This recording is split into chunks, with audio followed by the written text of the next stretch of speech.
來，鄉親啊，繼續來看總統府公告着新資政的名單，其中上受注目的，都是超微的執行長蘇姿豐的老爸蘇春懷。恭祝賴副總統率領的特使團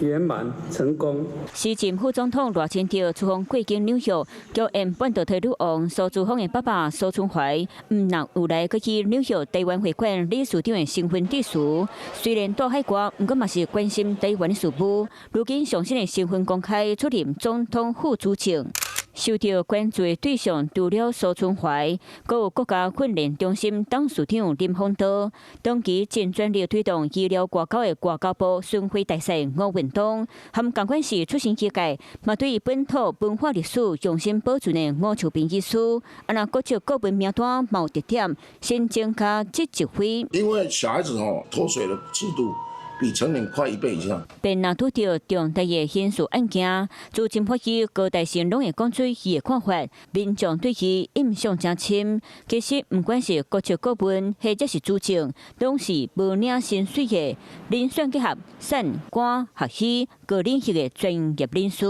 如今新名單獻更，嘛引起儕人討論。